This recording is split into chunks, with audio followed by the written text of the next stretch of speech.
আসসালামু আলাইকুম। নবম শ্রেণীর শিক্ষার্থী বন্ধুরা, তোমাদেরকে স্বাগত জানাই।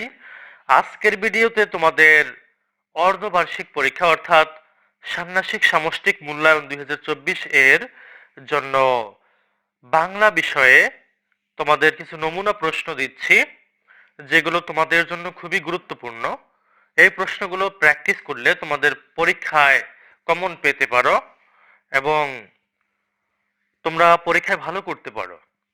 এই প্রশ্নগুলো খুবই জরুরি। এখানে প্রত্যেক অধ্যায় থেকে মানে তোমাদের 1 থেকে 99 পৃষ্ঠা পর্যন্ত যে সিলেবাস রয়েছে, এই সিলেবাসের মধ্য থেকে আমি তোমাদের একক কাজ এবং দলগত কাজের কিছু প্রশ্ন এখানে দিয়েছি। তো প্রথম অধ্যায় থেকে তোমাদের একক কাজের মধ্যে রয়েছে যোগাযোগের মাধ্যম কয়টি ও কি কি, শ্রেণীকক্ষে শিক্ষক ও সহপাঠীদের সঙ্গে যোগাযোগের সময়ে একই সঙ্গে কয়টি মাধ্যম ব্যবহার করা হয়, যোগাযোগের প্রত্যক্ষ উপকরণ কোনগুলো। এরপর দলগত কাজের মধ্যে রয়েছে প্রথম অধ্যায় থেকে মনে করো বিদ্যালয়ে বিশুদ্ধ পানির অভাব, সমস্যাটি সমাধানের জন্য দলগতভাবে আলোচনা করে সমাধান বের করে উপস্থাপন করো। 2, কি কি মাধ্যমে যোগাযোগ করা যায় তা খুঁজে বের করো। একটি মাধ্যমের সাথে আরেকটি মাধ্যমের পার্থক্য খুঁজে বের করে পোস্টার পেপারে উপস্থাপন করো। 3, মনে করো তোমাদের অথবা তোমাদের পাশের এলাকায় আগুন লেগেছে। অগ্নিকাণ্ড নিয়ন্ত্রণের জন্য কার কার সাথে যোগাযোগ করবে এবং কোন মাধ্যমে যোগাযোগ করবে তা দলগত আলোচনার মাধ্যমে উপস্থাপন করো। এরপর দ্বিতীয় অধ্যায় প্রমিত ভাষা ব্যবহার করি। এখান থেকে একক কাজের মধ্যে তোমাদের গুরুত্বপূর্ণ প্রশ্ন রয়েছে। প্রমিত ভাষার রূপ কয়টি? 2, প্রত্যপকার গল্পটি কোন রীতিতে রচিত?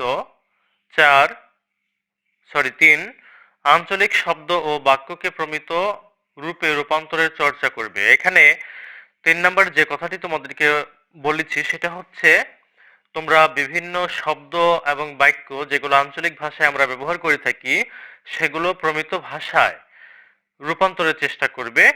এগুলো তোমাদের বইয়ে দেওয়া আছে, তোমরা প্র্যাকটিস করে নিবে। এরপর দলগত কাজ।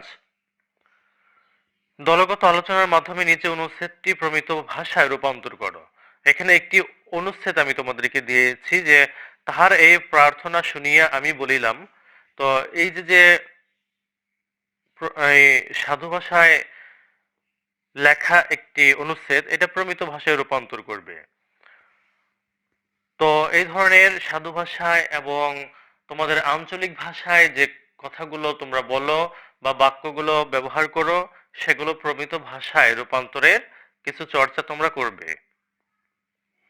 এরপর তৃতীয় অধ্যায় রচনা রচনা পড়ি, দৃষ্টিভঙ্গি বুঝি। একক কাজ প্রায়োগিক প্রায়োগিক লেখা। প্রায়োগিক লেখা কাকে বলে? 2, প্রায়োগিক লেখার 3টি বৈশিষ্ট্য লিখো। 3, প্রায়োগিক লেখার কয়েকটি উদাহরণ দাও। এরপরে বিবরণমূলক রচনা। এখানে থেকে তোমাদের গুরুত্বপূর্ণ প্রশ্ন হচ্ছে বিবরণমূলক লেখা কাকে বলে, বিবরণমূলক লেখার বৈশিষ্ট্যগুলো কি কি, এগুলো তোমরা ভালোভাবে পড়বে। তারপর গ নাম্বার তথ্যমূলক রচনা। এটা থেকে তথ্যমূলক রচনা কাকে বলে, তথ্যমূলক রচনার বৈশিষ্ট্যগুলো কি কি। তারপর ঘ নাম্বার বিশ্লেষণমূলক লেখা। এখান থেকে পড়বে বিশ্লেষণমূলক লেখা কাকে বলে, বিশ্লেষণমূলক লেখার কয়েকটি উদাহরণ দাও। ঙ নাম্বার কল্পনা নির্ভর লেখা। কল্পনা নির্ভর লেখা কাকে বলে, কল্পনা নির্ভর লেখার বৈশিষ্ট্যগুলো কি কি। তারপর এই চ্যাপ্টার থেকে দলগত কাজ। দলগত কাজে 1 নম্বরে রয়েছে দলগতভাবে ডেঙ্গুর ভয়াবহতা ও আমাদের করণীয় সম্পর্কে তথ্য সংগ্রহ করো এবং উক্ত বিষয়ে একটি প্রতিবেদন রচনা করো। 2, দলগত আলোচনার মাধ্যমে প্রাপ্ত তথ্য থেকে সামাজিক মূল্যবোধ বিষয়ের উপর একটি বিবরণমূলক রচনা লেখো। এরপর 3, দলগত আলোচনার মাধ্যমে প্রাপ্ত তথ্য থেকে বাংলাদেশের মুক্তিযুদ্ধ বিষয়ে একটি তথ্যমূলক রচনা লেখো। 4, দলগত আলোচনার মাধ্যমে একটি কল্পনা নির্ভর গল্প অথবা রচনা তৈরি করো। এরপর চতুর্থ অধ্যায়, ব্যাকরণ মেনে লিখতে শিখি। একক কাজ, বাক্যের কয়টি অংশ রয়েছে? 2, বিধায় কাকে বলে? 3, বিধায়ের প্রসারক কাকে বলে? 4, বর্গ কাকে বলে? 5, প্রদত্ত অনুচ্ছেদ থেকে বিভিন্ন ধরনের লগ্নক শনাক্ত করে ছকে লেখো। এখানে নিচে তোমাদেরকে একটি অনুচ্ছেদ দিয়েছি, এই অনুচ্ছেদ থেকে শব্দের লগ্নক খুঁজে বের করবে এবং সেগুলো ছকে উপস্থাপন করবে।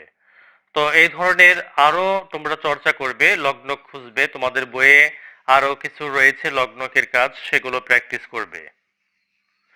তো প্রিয় শিক্ষার্থী বন্ধুরা, যদি ভিডিওটি ভালো লাগে অবশ্যই শেয়ার করে দিবে। ধন্যবাদ সবাইকে সাথে থাকার জন্য।